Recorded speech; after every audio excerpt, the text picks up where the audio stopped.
Hey guys, welcome back to Steel City Sports, and today I'm going to be predicting every game in the NFL for Week 8. So if you've been listening to my picks over the past couple weeks, I've been on a total hot streak.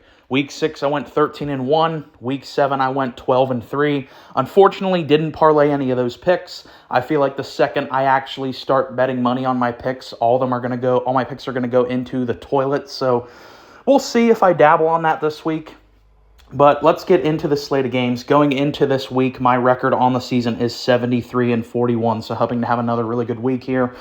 Tonight we have Thursday Night Football, of course, Vikings at Rams. This one should not be a particularly close game. I know it's in LA, but that doesn't really matter. Like the Rams, they don't really have a home stadium. Their fans are kind of non-existent. This will probably be a Vikings home game. And yeah, I mean, you have the Rams, we know what they are. We don't have to spend a whole lot of time on them. Their whole season comes down to the injuries. You know, they've had some impressive, scrappy wins. They beat the 49ers with all those injuries. But turns out the 49ers are pretty shaky as well. So I just don't think the Rams are very good this year. The Vikings are one of the most well-rounded teams in the NFL. And Sam Darnold, I think he has dropped out of the MVP conversation. You know, he was playing at an MVP level the first couple weeks of the season, but definitely has kind of dropped in terms of his production. He's still good for sure. He's still a more than capable quarterback within the Vikings offensive system. It's just his play has slowed down a little. He had an ugly game against the Jets. For me, he is safely out of the MVP talks, but this is a really well-rounded team, one of the best defenses in the NFL, and still one of the best overall collection of talent on the offensive side of the ball. And they got their first loss of the year against Detroit, but it was only by 2. You know, those divisional matchups are always kind of crazy. It was a real nail-biter of a game. I don't really knock them too much for losing to Detroit because, to me, Detroit is another team I have in the top 5. So the Vikings should soundly win this one. Now, if they do lose this one, it's going to be a little bit of, we're going to start calling into question, were they a little overhyped? Because there's no excuse to lose this game. You have to crush the Rams. They have no business in winning this game. Let's go to the Sunday slate. So we have some AFC North football here between the Ravens and the Browns. So you have arguably the worst team in the NFL with the Browns playing arguably the best team in the NFL right now with the Baltimore Ravens. So this should be an absolute bloodbath. We know Deshaun was playing as the worst starting quarterback in the NFL. There's a chance you get even worse quarterback play if that's possible from DTR. I don't know what he's going to bring to the table. You know, he was a 5th-round pick in last year's draft. Only played a couple games, really did a whole lot of nothing. I expect them to be, pounding the rock a lot with Nick Chubb back and Jerome Ford. That's really like the Browns' only option. Like their pass game is legitimately non-existent, especially after trading away Amari Cooper as well. So the Browns, they just doubled down on being a terrible team with trading away Amari. Like that was kind of them signaling. I mean, it was already over. What were they, 1-5 or 1-6 when they traded Amari away? Like, they knew they weren't making the playoffs this year anyways, but that was a signal of, yeah, we know we suck. Let's just tank for Shador, Cam Ward, or whoever they're going to, pick. But yeah, the Browns, they're terrible. If the Ravens lose this one, that's really, really shocking to me. That would be a really big problem because you already have one really ugly loss on the year to the Raiders at home when you were up 10 in the fourth quarter. So if you have another really ugly loss against a bottom 5 team, that's really worrisome. So the Ravens really, really need to win this one, and they will win this one. Like I would be willing to bet a lot of money on this. They're favored by like 9 points. Next we have Colts-Texans, another divisional matchup for the AFC South. Give me the Texans here. The Colts are just not very good. They're a very low-ceiling team. Their offense is extremely limited when Anthony Richardson plays. And I've talked about Anthony Richardson ad nauseum on this channel, so I don't want to spend too much time on it, but it just always is going to come down to his accuracy is really bad. As a Steelers fan, that's part of the reason why Justin Fields got benched was he was doing, a lot of stuff good, but at the end of the day, the most important thing for a quarterback is your accuracy, and Justin Fields didn't really have any accuracy. If you can't complete those short little layup passes, then it's just not a good recipe to win games. That's why Fields got benched, and that's why I think Anthony Richardson should be benched, because in 2024, you just have a better shot when Joe Flacco's playing. Now, I get it from their standpoint. They invested a really high draft pick in this guy. They believe in him. But I just think if you're trying to make the playoffs this season, there's no problem with starting Flacco. Like, Anthony Richardson is still a really, really young player. For me, I don't think it's like a harmful thing to his ego or, it's like from a morale standpoint to bench Anthony Richardson for the season. He's still like 22, 23 years old, so he can sit the rest of the year behind Flacco. But that's still up in the air. I think Anthony Richardson is still the presumed starter for this game. So in that case, give me Houston to have a big, big time bounce back game, because C.J. Stroud put up a really pathetic performance last week against the Green Bay Packers where he had just 86 passing yards. 86 passing yards. Like, I don't even think Daniel Jones has done that in his career. So for me, that really, really crushed CJ's MVP chances. When I put out that video last week before the game started, I said CJ he was in second place for me behind Lamar in the MVP race. But that game, I don't know if it completely took him out of the top 5, but he definitely ain't the runner-up no more. That was completely embarrassing. The team was begging him. Like, that game was within reach. They could have won that game if CJ would have just played at an average level, but he had his worst game as an NFL player. Like I said, I do expect a big bounce-back win here for CJ. Expecting him to kind of go off in this one against the divisional opponent at home. So give me the Texans. Next, we have the Packers going to Jacksonville to play the Jags. Give me the Packers here. Jordan Love really is... he's a thrill ride of a player, he really does remind me a lot of Brett Favre. I think another good comparison, honestly, for Jordan Love is Josh Allen. Like, he's not as good as Josh Allen, but they play very similar styles in terms of, like, they can be reckless at times. There's certain times where they look like they are one of the best QBs in the league. It's like kind of all over the place. And I think Jordan Love obviously is more inconsistent than Josh Allen. And even this year, Josh Allen's been really, really good. He hasn't thrown an interception yet. But Jordan Love, when I think of him, obviously the first word would be incredible. Like, he is a great talent. But the second word I would think of it is reckless. Like, he will go off the track sometimes, and you're gonna either live or die by Jordan Love, just depending on what kind of game he is. He's gonna throw a lot of picks, but he's also gonna throw a lot of 60-yard bombs. And I just think this is an overall much better team than the Jacksonville Jaguars. I think the Packers are a legit Super Bowl contender. They have a really good roster, a really good coaching staff. And their defense, honestly, has been really surprising this year as well, because last year, their defense was bad. It was just objectively bad. That's why they fired their defensive coordinator in the offseason. This year, their defense is really good. It's one of the best defenses in the league, especially over the past couple of weeks. So, in Jacksonville, they're just not a good team. I would be really, really shocked. This would be a massive win for Jacksonville if they were able to pull this off. I don't see it happening. They don't have enough players to contend with a real Super Bowl level team in Green Bay. So give me the Packers there. Where are we at? Titans at Lions. This should be an utter bloodbath. The Titans are one of the worst teams in the league. We don't even know who their starting quarterback is. Is it Mason? Is it Will Levis? I don't know. They're just a disaster. They're an absolute disaster. And I actually kind of had high hopes for the Titans. I didn't predict them to be a playoff team, but I said they're going to be in the hunt. They're going to be like a scrappy 8, maybe 9-win team, just because I really, really liked their offseason. I thought they had a good draft. They brought in a lot of high-level veteran players like Calvin Ridley, like L'Jarius Sneed, like Tony Pollard. So I was like, they should be a competent team. They've been a disaster, and they've now traded away DeAndre Hopkins. Similar to what I said about Amari Cooper, when you start trading away like good veteran players for low-round picks, like they got a 5th-round pick for DeAndre Hopkins. I get it, he's not in his prime, but that is really a clear signal of, yeah, we know we suck. Let's just get anything we can out of this guy. So they're a mess. The Lions, they are arguably the best team in the league right now. They're definitely in the top 5, maybe top 3 right now. They should crush the Titans. They should win this game by at least 20. Like, this should be an absolute bloodbath on the field. Next, we have another divisional. We got a lot of divisional matchups this week. Another one here is Falcons at Bucks. I got to roll with the Atlanta Falcons in this one, just for the simple fact that the Buccaneers had 2 of the most devastating injuries to their team.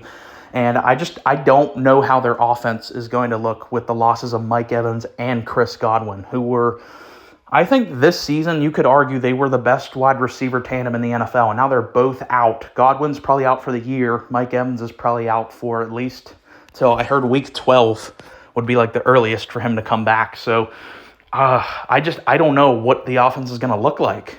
Like we've seen Baker, earlier in his career with the Browns when they didn't have a ton of receiver help and he was wildly inconsistent. And Baker was already kind of having like an up and down year, overall playing really well, but he did have a couple meltdowns. Like, let's not forget that. Baker was really bad against the Denver Broncos, and despite his offense putting up 51 points against the Saints in that game, he still threw 3 interceptions. So Baker still playing at a very high level. I had him on my MVP ladder this past week, but this is where you show if you're an elite player, if you can do it without your Hall of Fame guy. I think Mike Evans, without question, is a Hall of Famer. Chris Godwin is a really elite receiver, having the best year of his career this year. This is all on Baker now. Like, can he do this with mediocre talent around him? It's not like they have a great run game either to rely on. So I don't know. I don't know what to think of this Buccaneers offense without those two guys. So we will see in this game. I just trust Atlanta more because of those injuries. I'd pick the Buccaneers if they had those two guys, but they don't. So give me Atlanta here. They're actually using Bijan more, so that's kind of a good positive for the Falcons. Is the past couple weeks they've actually been using Bijan Robinson, something like everyone in the NFL was kind of questioning. Like, why the fuck aren't you using Bijan? You drafted him really high, and you're giving Tyler Algier like as many carries as him. Doesn't really make a whole lot of sense. But like I said, they're starting to actually use him a lot more now, so that's kind of a good sign. Another divisional matchup, Jets at Patriots. I really hope the Jets lose this game. I don't think it's going to happen. I'm picking the Jets in this one. They 100% should win this game. I think they are big favorites. I didn't write the spread down here, but this is a total disaster for the Jets if they lose this game. Like, you cannot put into words how much of a fucking circus it is going to be in the media if they lose this game, because they're already sitting at 2-5. They've already fired their coach. It's already pretty much a mess. Like, they almost have to play perfect the rest of the year to make playoffs, because you think they already have 5 losses. So to get to 10 wins, you can only afford 2 more losses for the rest of the season. Do you trust this team to lose only 2 more games the rest of the year? I certainly don't. I just think from the Jets' perspective, it's going to be difficult because that stuff's going to be swimming around in all the players on the Jets. That's going to be swimming around in their head is, we have to win this game. Like, it's a must-win game. Our season's done if we don't win this. And the Patriots, they're kind of playing with house money, and their coach just really called them all out, saying it's a soft team. So the Patriots should be going out there just gunning to crush the Jets. So that's actually, this is a bigger game than people might think because of the implications it has on the league going forward, particularly for the New York Jets. So I'm taking the Jets. They have to win this game, but it'd be kind of funny if they lost just because of how much of a shitstorm it's going to cause around the league if they do lose. Next, we have Cards at Dolphins. Now, if you've listened to my picks week by week, you know the Arizona Cardinals have been the most difficult team for me to predict. I have gotten their games right twice out of the entire year. We're in week 8, and I've only picked a Cardinals game twice in the right way. The other times, got them wrong. So I've been wildly inconsistent with the Cardinals. I don't really know how to predict them. And I think that all really stems from Kyler Murray because he's an inconsistent player. He's my favorite non-Steeler in the NFL. I definitely have a bias towards Kyler Murray, but I'm willing to admit, he is inconsistent. You don't know what you're getting from Kyler on a game-to-game basis. There will be some games where he looks like he is legit a top 7 quarterback in the NFL. He's truly elite. That's what we saw earlier in the season in a couple of those games. I think the second game was that against the Rams. But most of the games, he's just kind of you don't really know what you're getting. So I'm going to go with the Cardinals here just because the Dolphins, it's so up in the air, what's going on. There are rumblings that Tua could play in this game, but it has not been confirmed. But Tua is eligible to play this game. He's off the IR.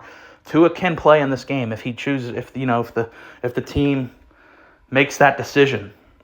But I don't know what to expect from the Dolphins. They have too many question marks for me. Even if Tua plays, I don't know what to expect from Tua coming off that concussion injury. If he doesn't play, we know that their offense is dreadfully bad. So I don't know with the Dolphins, and that's why I can't in good faith pick them in this game. Even though I've got my problems with the Cardinals, they've let me down a lot. I have to pick them because of my question marks with Miami. So give me the Cardinals in that game. Next up, we have the Eagles at Bengals, which actually was going to be a 4:30 game. It got slotted out for Bears-Commanders.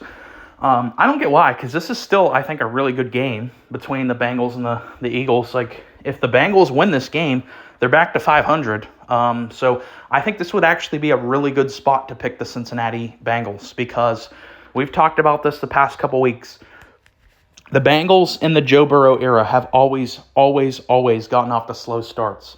Their Super Bowl year, they got off to a bad start. The year after that, they got off to a bad start. Even last year, they got off to a bad start, and they were starting to right the ship. They're a team that gets better and better as the year goes on. They kind of get hot. They play their best football towards the end of the season. So I wouldn't be mad at you if you pick the Bengals here. I think this is really a coin flip in this game. That's why I don't understand why they flexed it out. This is a really good matchup. I have to roll with the Eagles here. I have sort of a bias towards the Eagles because Jalen Hurts, I've been one of his biggest supporters on this channel. I have him in fantasy. I have a lot vested in the Eagles just because, I predicted them to be the number 1 seed in the NFC. That looks very unlikely now. But I have to go with the Eagles here. I still believe the Eagles are a lot better than what their record reflects when you just look at their roster on paper. And a couple years ago, we saw what this team was capable of, making it to the Super Bowl. I know that the defense isn't the same, but you have fucking Saquon Barkley on this team. Saquon just rushed for 170 yards, I don't know how many touchdowns he had, but Saquon is on this team. You have a fucking Pro Bowl roster on offense. A.J. Brown, Devonta Smith, Dallas Goedert, Saquon, Jalen, a really good offensive line. I don't know. The Eagles should be crushing teams. They should be hanging a lot more points up. That's why they've been disappointing to me. But we do know the Bengals' defense is really good. Not like the Eagles' defense is that great either, but the Bengals are legitimately just an embarrassing operation on defense. So I think this is a really good matchup. I think it should have stayed in the afternoon slot, but I'm going with the Eagles in this one. But it's a good one. Next is Saints at Chargers. Give me the Chargers here. I told you guys the Saints are a disaster. We don't have to spend a whole lot of time on it. I feel like we've talked about the Saints at a disproportionate level just because of how they started off the season. Super overhyped, not very good, and now they have disaster at quarterback. Derek Carr, I think, is already a pretty average to below average starter in the NFL. And that was revealed after their hot start. After their 2-game winning streak, they went on to lose 3 straight with Derek Carr, I'm pretty sure. Maybe it was 2 straight. I can't remember what week specifically Derek Carr got injured, but I'm pretty sure they went on a 3-game losing streak with Derek Carr. He put up 12 points against a bad Eagles defense. So Derek Carr, not very good to begin with, but now you have Spencer Rattler, who is in contention now. If he continues to start, he's going to be in contention for worst starting quarterback in the NFL. He's a disaster. He really, really is a mess, particularly in that Broncos game. He was the single-handedly reason why the Broncos won that football game, because they got 2 touchdowns off of him. Their defense did. So anytime you're rolling out there with that guy, I cannot pick you, especially when you're playing. I still think the Chargers are a good team.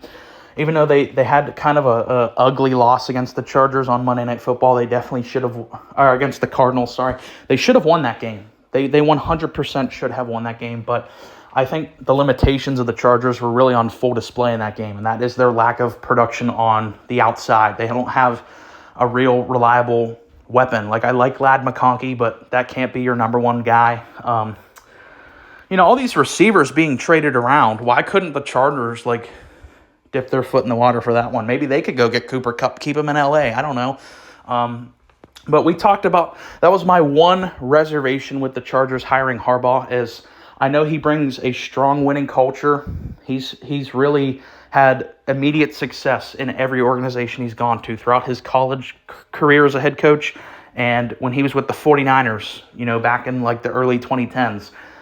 He has a proven track record of immediate success. But my question was, he hasn't been in the NFL for a decade. Is his philosophy on football a little bit outdated? Not that it's bad, it's just a little outdated in terms of he doesn't prioritize elite receivers. You look at every Jim Harbaugh team, whether it was the 49ers, whether it was Michigan, whether it was Stanford, any of his teams he's been the head coach of, he doesn't really have elite receivers because he doesn't prioritize that. He doesn't really care about receivers. He's much more of obviously heavily on the run game, pound the rock, and rely on the defense. And I get that, like, my team does that. The Steelers do that. Obviously, Russ changed that a little. We're going to talk about that. Like, I get that philosophy.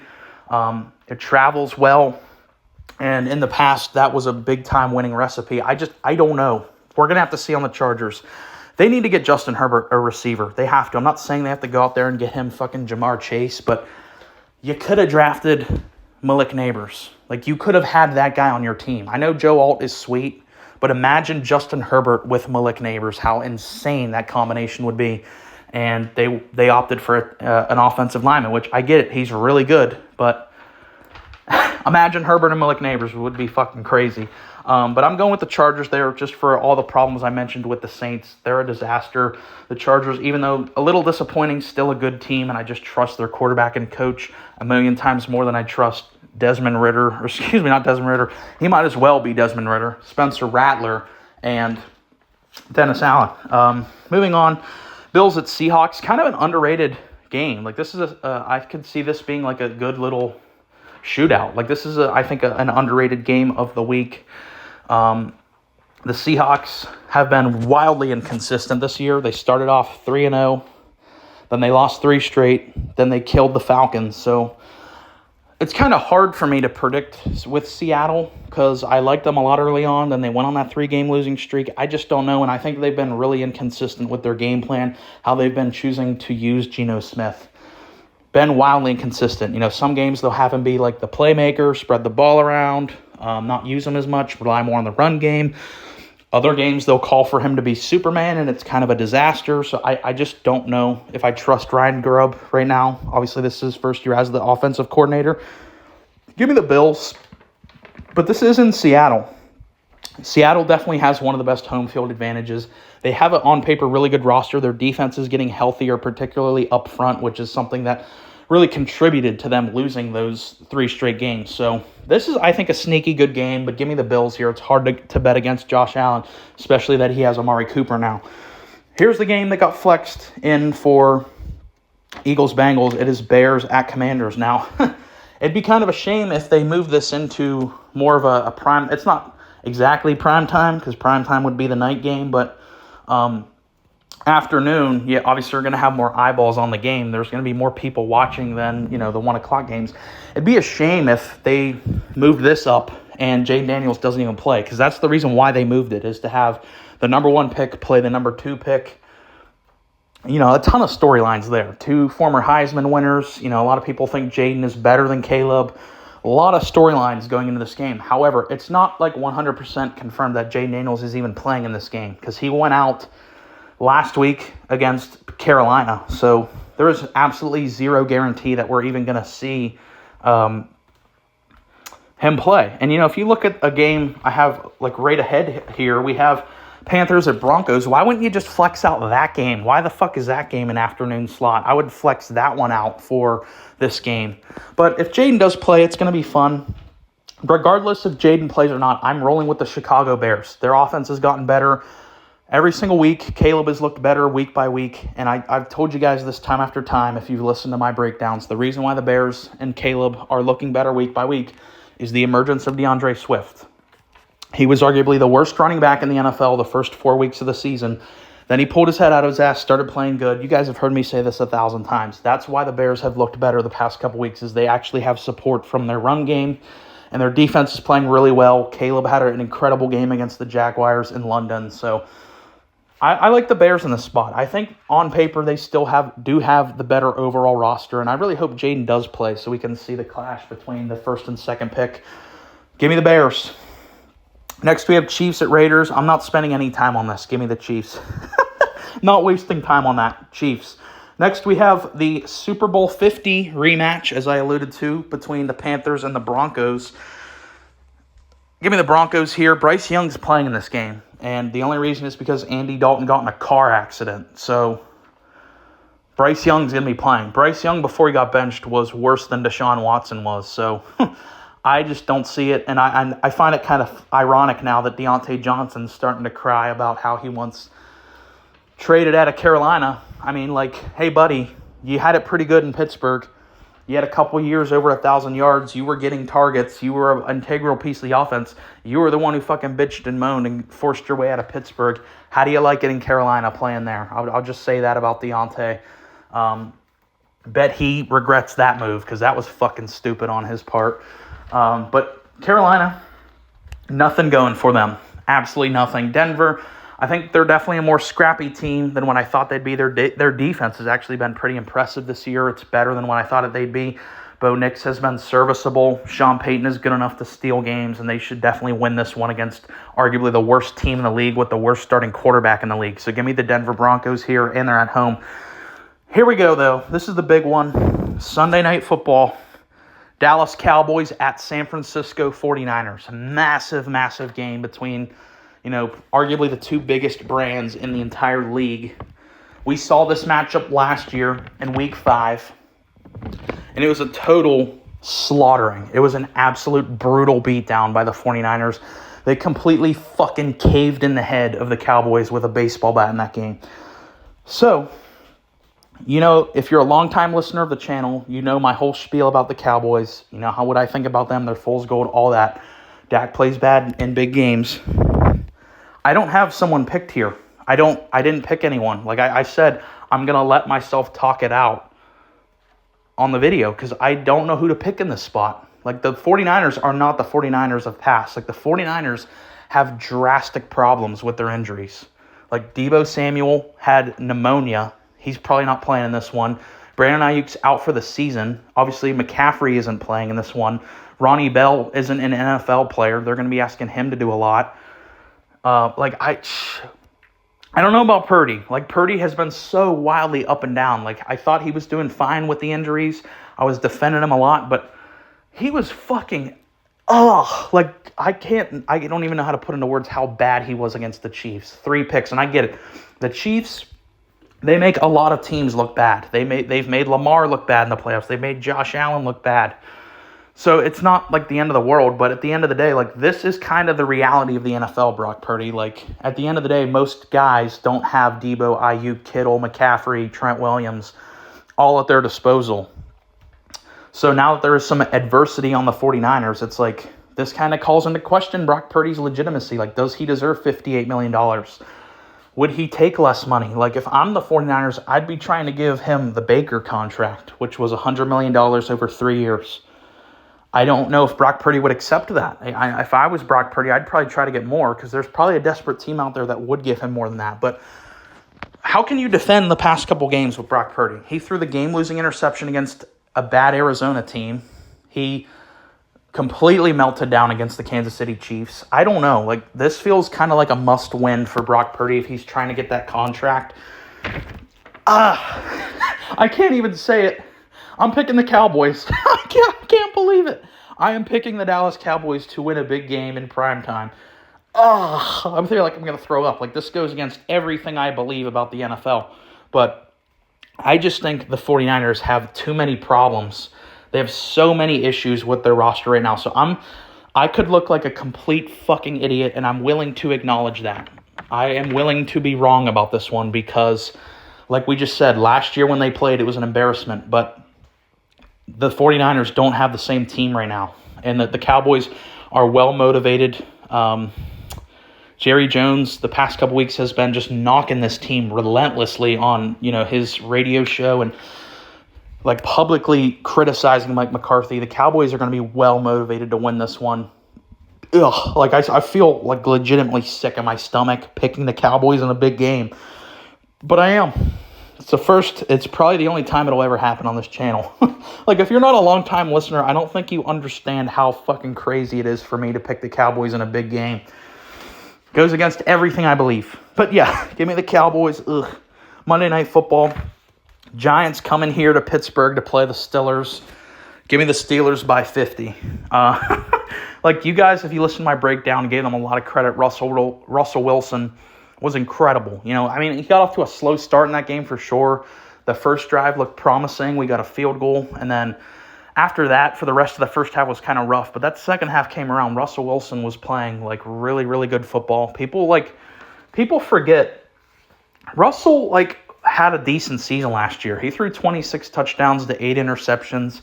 I think the Broncos, more of their problem was their defense was historically terrible last year. Their defense was a fucking joke last year. So I think a lot of people just underrated Russell Wilson. I was someone who was very critical of the Steelers for benching Fields because it just kind of felt like a random time to do it. We were rolling, we were 4-2, we hung up 32 points on the Raiders. I was like, why is now the time you're benching Fields? He's done everything you've asked of him, but it turned out to be a right move. Sometimes you just got to trust Mike Tomlin, who just happens to be the longest tenured coach in the league right now. So I'm going with the Steelers here. The Giants, they have a lot of issues. Andrew Thomas, a devastating loss for their line. Their line was already kind of struggling.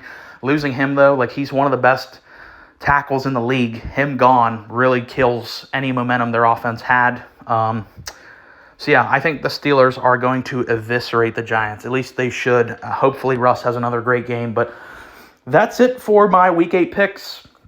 Let me know some of your favorite picks of the week. How's your NFL team doing? Are you going to be betting any of these games? Definitely let us know all that down in the comments. And if you made it this far in the video, really appreciate you watching. Please like and subscribe.